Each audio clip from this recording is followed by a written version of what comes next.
Neat ವಿಚಾರದಲ್ಲಿ ಕೊನೆಗೂ ಮೌನ ಮುರಿದ ಪ್ರಧಾನಿ. ನೀಟ್ ಪ್ರಶ್ನೆ ಪತ್ರಿಕೆ ಸೋರಿಕೆ ವಿರುದ್ಧ ಹೋರಾಟ ಹಿನ್ನೆಲೆ ಇದೀಗ ಟ್ವಿಟರ್ನಲ್ಲಿ ಪ್ರಧಾನಿ ನರೇಂದ್ರ ಮೋದಿ ಫಸ್ಟ್ ರಿಯಾಕ್ಷನ್ ಕೊಟ್ಟಿದ್ದಾರೆ. ನೀಟ್ ಪ್ರಶ್ನೆ ಪತ್ರಿಕೆ ಸೋರಿಕೆ ವಿರುದ್ಧ ಹೋರಾಟ ಹಿನ್ನೆಲೆ ಟ್ವೀಟ್ ಮಾಡುವ ಮೂಲಕ ಪ್ರಧಾನಿ ಮೋದಿಯವರು ಫಸ್ಟ್ ರಿಯಾಕ್ಷನ್ ಕೊಟ್ಟಿದ್ದಾರೆ. ಯುವಕರ ಕಲ್ಯಾಣ ಭವಿಷ್ಯಕ್ಕಿಂತ ಬೇರೇನೂ ಮುಖ್ಯವಲ್ಲ. ಪ್ರಶ್ನೆ ಪತ್ರಿಕೆ ಸೋರಿಕೆಯಲ್ಲಿ ಭಾಗಿಯಾದವರಿಗೆ ಕಠಿಣ ಶಿಕ್ಷೆಯಾಗುತ್ತೆ. ಫಾಸ್ಟ್ ಟ್ರ್ಯಾಕ್ ನ್ಯಾಯಾಲಯಗಳನ್ನು ಸ್ಥಾಪಿಸಲು ನಿರ್ಧಾರ ಮಾಡಲಾಗಿದೆ. ಈ ನಿಟ್ಟಿನಲ್ಲಿ ಅಗತ್ಯವಿರುವ ಕ್ರಮ ಕೈಗೊಳ್ಳಲಾಗುವುದು ಅಂತ ಮೋದಿ ತಿಳಿಸಿದ್ದಾರೆ. ಸಂಬಂಧಪಟ್ಟ ಅಧಿಕಾರಿಗಳಿಗೆ ನಿರ್ದೇಶನ ನೀಡಿದ್ದೇವೆ. ನಾವು ವಿದ್ಯಾರ್ಥಿಗಳ ಹಿತಾಸಕ್ತಿ ಕಾಪಾಡಲು ನಮ್ಮ ಸರ್ಕಾರ ಯಾವಾಗಲೂ ಕೂಡ ಬದ್ಧ ಅಂತ ಹೇಳಿದ್ದಾರೆ. ಯುವಕರ ಭವಿಷ್ಯಕ್ಕೆ ಹಾನಿ ಮಾಡಿದವರನ್ನು ಬಿಡೋದಿಲ್ಲ ಅಂತ ಹೇಳಿರುವಂತದ್ದು ಟ್ವೀಟ್ ಮೂಲಕ ಪ್ರಧಾನಿ ಮೋದಿ ಫಸ್ಟ್ ರಿಯಾಕ್ಷನ್ ಕೊಟ್ಟಿದ್ದಾರೆ. ನೀಟ್ ವಿಚಾರದಲ್ಲಿ ಕೊನೆಗೂ ಮೌನ ಮುರಿದಿದ್ದಾರೆ ಪ್ರಧಾನಿ. ಪ್ರಶ್ನೆ ಪತ್ರಿಕೆ ಸೋರಿಕೆ ವಿರುದ್ಧ ಹೋರಾಟ ಹಿನ್ನೆಲೆ ಟ್ವೀಟ್ ಅಲ್ಲಿ ಪ್ರಧಾನಿ ಮೋದಿ ಅವರು ಫಸ್ಟ್ ರಿಯಾಕ್ಷನ್ ಕೊಟ್ಟಿದ್ದಾರೆ. ಯುವಕರ ಕಲ್ಯಾಣ ಭವಿಷ್ಯಕ್ಕಿಂತ ಬೇರೇನೂ ಮುಖ್ಯ ಅಲ್ಲ. ಈ ಪ್ರಶ್ನೆ ಪತ್ರಿಕೆ ಸೋರಿಕೆಯಲ್ಲಿ ಯಾರು ಭಾಗಿಯಾಗಿದ್ದಾರೋ ಅವರಿಗೆ ಕಠಿಣ ಶಿಕ್ಷೆ ಆಗುತ್ತೆ. ಹಾಗೆ ಫಾಸ್ಟ್ ಟ್ರ್ಯಾಕ್ ನ್ಯಾಯಾಲಯಗಳನ್ನು ಕೂಡ ಇಲ್ಲಿ ಸ್ಥಾಪಿಸಲು ನಿರ್ಧಾರ ಮಾಡಲಾಗಿದೆ. ಈ ನಿಟ್ಟಿನಲ್ಲಿ ಅಗತ್ಯವಿರುವ ಕ್ರಮ ಕೈಗೊಳ್ಳಲಾಗುವುದು ಅಂತ ಕೂಡ ಮೋದಿ ಅವರು ಹೇಳಿದ್ದಾರೆ. ಈ ನಿಟ್ಟಿನಲ್ಲಿ ಸಂಬಂಧಪಟ್ಟ ಅಧಿಕಾರಿಗಳಿಗೂ ಕೂಡ ನಿರ್ದೇಶನ ನೀಡಲಾಗಿದೆ. ವಿದ್ಯಾರ್ಥಿಗಳ ಹಿತಾಸಕ್ತಿ ಕಾಪಾಡಲು ನಮ್ಮ ಸರ್ಕಾರ ಬದ್ಧ. ಯುವಕರ ಭವಿಷ್ಯಕ್ಕೆ ಹಾನಿ ಮಾಡಿದವರನ್ನು ಬಿಡಲ್ಲ ಅಂತ ಇಲ್ಲಿ ಟ್ವೀಟ್ ಮೂಲಕ ಪ್ರಧಾನಿ ಮೋದಿ ಅವರು ಫಸ್ಟ್ ರಿಯಾಕ್ಷನ್ ಕೊಟ್ಟಿದ್ದಾರೆ. ನೀಟ್ ವಿಚಾರದಲ್ಲಿ ದೇಶದಾದ್ಯಂತ ರಾಜ್ಯದಾದ್ಯಂತ ಪ್ರತಿಭಟನೆ ಭುಗಿಲೆದ್ದಿರುವಂತಕ್ಕದ್ದು. ಈ ಹೋರಾಟ ಹಿನ್ನೆಲೆ ಇದೀಗ ಟ್ವೀಟ್ ಮಾಡುವ ಮೂಲಕ ಫಸ್ಟ್ ರಿಯಾಕ್ಷನ್ ಕೊಟ್ಟಿದ್ದಾರೆ ಮೋದಿಯವರು. ಯುವಕರ ಕಲ್ಯಾಣ ಭವಿಷ್ಯಕ್ಕಿಂತ ಬೇರೆ ಯಾವುದು ನಮಗೆ ಮುಖ್ಯ ಅಲ್ಲ ಅಂತ. ಹಾಗೆ ಪ್ರಶ್ನೆ ಪತ್ರಿಕೆ ಸೋರಿಕೆಯಲ್ಲಿ ಯಾರು ಭಾಗಿಯಾಗಿದ್ದಾರೋ ಅವರಿಗೆ ಕಠಿಣ ಶಿಕ್ಷೆ ಆಗೇ ಆಗುತ್ತೆ.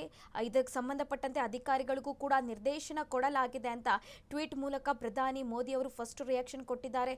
ಮೈಸೂರಿನಲ್ಲೂ ಕೂಡ ಪ್ರತಿಭಟನೆ ಆಯಿತು, ಬೆಂಗಳೂರಿನಲ್ಲೂ ಕೂಡ ಪ್ರತಿಭಟನೆ ಆಯಿತು, ದೆಹಲಿಯಲ್ಲಂತೂ ಕೂಡ ಪ್ರತಿಭಟನೆ ಒಂದು ರೀತಿಯಲ್ಲಿ ಉದ್ವಿಗ್ನ ಸ್ಥಿತಿ ಕೂಡ ನಿರ್ಮಾಣ ಕೂಡ ಆಗಿತ್ತು.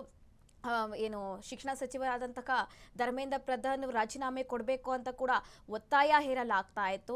ಸದ್ಯ ಈ ಎಲ್ಲ ವಿಚಾರಕ್ಕೆ ಸಂಬಂಧಪಟ್ಟಂತೆ ಈಗ ಪ್ರಧಾನಿ ನರೇಂದ್ರ ಮೋದಿ ಅವರು ಟ್ವೀಟ್ ಮಾಡುವ ಮೂಲಕ ಫಸ್ಟ್ ರಿಯಾಕ್ಷನ್ ಕೊಟ್ಟಿದ್ದಾರೆ. ಯುವಕರ ಕಲ್ಯಾಣ ಅವರ ಭವಿಷ್ಯಕ್ಕಿಂತ ನಮಗೆ ಬೇರೆ ಯಾವುದೂ ಮುಖ್ಯ ಅಲ್ಲ.